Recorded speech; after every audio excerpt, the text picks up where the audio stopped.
ألا إن أولياء الله لا خوف عليهم ولا هم يحزنون الذين آمنوا وكانوا يتقون لهم البشرى في الحياة الدنيا وفي الآخرة صدق الله مولانا العظيم۔ حضرات، قرآن عظیم کی آیات بینات یہ ببانگ دہل ہمیں اعلان کرتی ہیں کہ دنیا میں کچھ لوگ ایسے ہیں جن کو دنیا کی کسی بھی بڑی طاقت کا کوئی خوف نہیں ہوتا، اور نہ ہی کسی بڑی پاورفل طاقت کو دیکھ کر کے وہ گھبراتے ہیں، کبھی ایسا نہیں ہوتا۔ قرآن ان کے متعلق اعلان کر رہا ہے، اور یہ ہوتے کون ہیں جو بالکل بے خوف ہو کر زندگی گزارتے ہیں؟ وہ اللہ کے اولیاء کی جماعت ہے۔ الا ان اولیاء اللہ لا خوف علیہم، جو اللہ کے ولی ہیں۔ ولی کون ہوتا ہے؟ ولی کے کئی معنی ہیں، دوست کے بھی ہیں، مددگار کے بھی ہیں، غلام کے بھی ہیں، مولا کے بھی ہیں، آقا کے بھی ہیں۔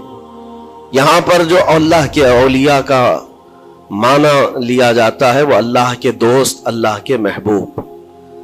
وجہ یہ ہے کہ جو پیدا ہوتے ہی دنیا میں اللہ اکبر کی آواز سن کر کے آیا ہو، جس کا مطلب یہ ہوتا ہے اللہ سب سے بڑا ہے۔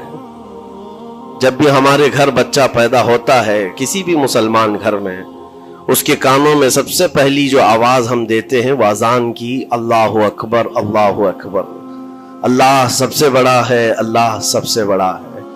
اور مسلمان کی زندگی جب ختم ہونے کو آتی ہے، ہماری روح نکل جائے اور ہمیں کفن دے کر جنازہ لا کر امام کے سامنے رکھا جاتا ہے، امام پھر ہمارے جنازے پر سب سے پہلی تکبیر جو باندھتا ہے اللہ اکبر کہہ کر، اللہ سب سے بڑا ہے۔ مسلمان کی یہ زندگی اس بات کے بیچ میں ہے کہ آیا تھا دنیا میں اللہ اکبر کہتے ہوئے، اور جا بھی رہا ہے دنیا سے تو اللہ اکبر کہتے ہوئے۔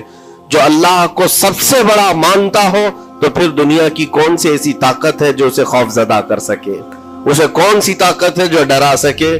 لیکن بہت سارے ایسے ہیں کہ غفلت میں آ کر کے وہ کسی اور کو بڑا سمجھ لیتے ہیں، کبھی حالات کو بڑا سمجھتے ہیں، کبھی تخت و تاج کو بڑا سمجھ لیتے ہیں، کبھی طاقت و قوت کو، فوج کو، نظام کو، ان کا رعب اپنے سینے پر ڈال کر کے جینے لگ جاتے ہیں، جبکہ اللہ تعالیٰ فرماتا فلا تخشوہم واخشونی، ان سے مت ڈرو، مجھ سے ڈرو۔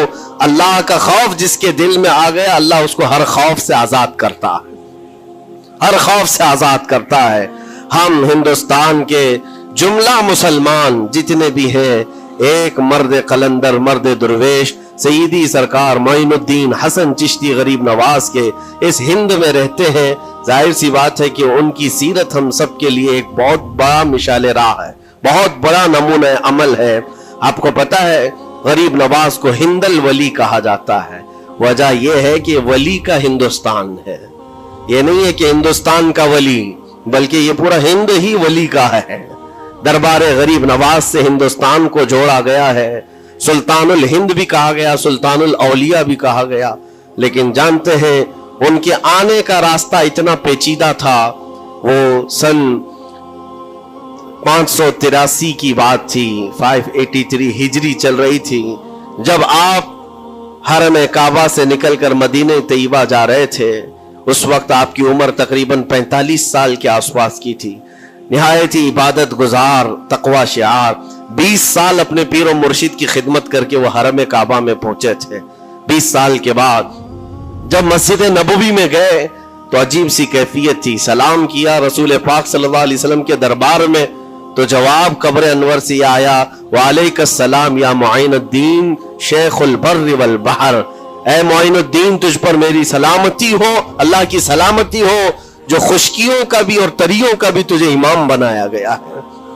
اور آواز یہ نبی کریم صلی اللہ تعالی علیہ وسلم کے دربار سے سننے والی آواز تھی۔ آپ گھبرائے تھے، تھوڑا سا سراسیمگی تھی۔ یہ ہندوستان کی طرف اشارہ کر کے میرے آقا صلی اللہ تعالی علیہ وسلم نے فرمایا تھا کہ تجھے ہند کی ولایت دی جاتی ہے۔